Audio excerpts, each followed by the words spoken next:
జై లవకుశపై గంపెడ ఆశలు పెట్టుకున్న జూనియర్ ఆ సినిమాను ఎట్టి పరిస్థితుల్లోనూ సెప్టెంబర్లో విడుదల చేయాలి అనే ఉద్దేశంతో ఆ మూవీ షూటింగ్ను శరవేగంగా పరుగులు తీయిస్తున్నాడు.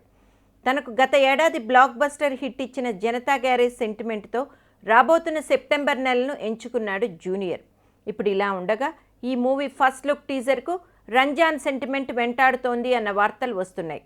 అన్నీ అనుకున్నట్టుగా జరిగితే ఈ నెల 23న శుక్రవారం రోజు జై లవకుశ టీజర్ విడుదలయ్యే ఛాన్స్ ఉంది అని ఫిలిం నగర్ టాక్. దీనికి కారణం గత ఏడాది జనతా గ్యారేజ్కు రంజాన్కు ఉన్న కనెక్షన్. క్రితం సంవత్సరం రంజాన్ కానుకగా జనతా గ్యారేజ్ టీజర్ని విడుదల చేసిన విషయం తెలిసిందే.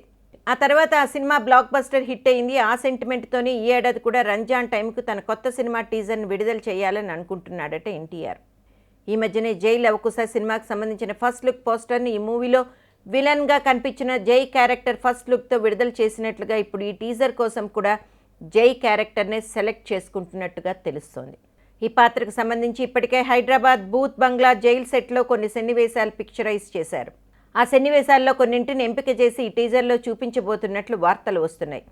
ప్రస్తుతం జూనియర్ సినిమాలకు ఏర్పడిన భారీ క్రేజ్ రీత్యా ఈ సినిమాకు అప్పుడే దాదాపు 80 కోట్ల వరకు బిజినెస్ అయిన నేపథ్యంలో ఈ మూవీని భారీ మొత్తాలు కొనుక్కున్న బయ్యర్లు ఈ సినిమాపై భారీ అంచనాలు పెట్టుకున్నారు. ఆశ్చర్యపరుస్తున్న జూనియర్ రంజాన్ సెంటిమెంట్ అని ఇండస్ట్రీ టాక్.